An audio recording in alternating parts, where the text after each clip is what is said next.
Sveiki, šauliai. Ši savaitė tinkama viskam išskyrus darbą. Taigi, kurie esate darboholikai, turėtumėt save biški pristabdyti, nes ypatingai 5 dieną gali lygioj vietoje kažkas ten užkliūti ir, nežinau, kažkas įvykti nemalonaus.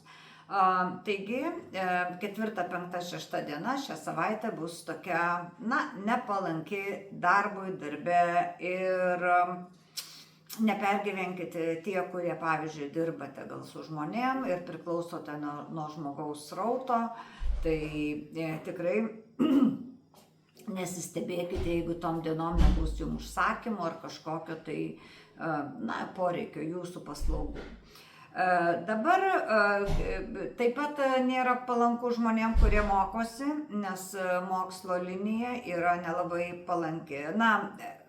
Merkurijus yra toks, kuris atsakingas už mūsų atmintį, sugebėjimą studijuoti, mokytis, atsiminti, yra nelabai palankus. Todėl nesistebėkite, kad jums yra sunkiau mokytis ir ypatingai tie, kurie dabar laikotės egzaminus, tai vidury savaitės galite net labiau ilsėtis, nes prieš arba po mokinkitės, nes kartais tikrai geriau pailsėti ir po to greičiau atsiminti, negu veltui save nervinti ir stengtis įsiminti, tiesiog, kai galva yra visiškai tuščia.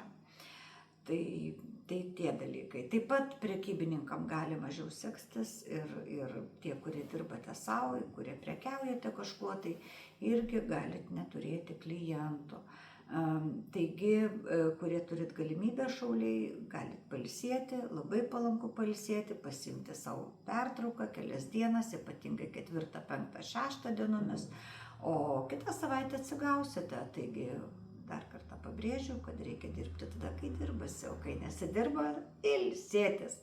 Taigi, brangieji, iki kitos savaitės, neužmirškite mūsų palaikyti ir ate.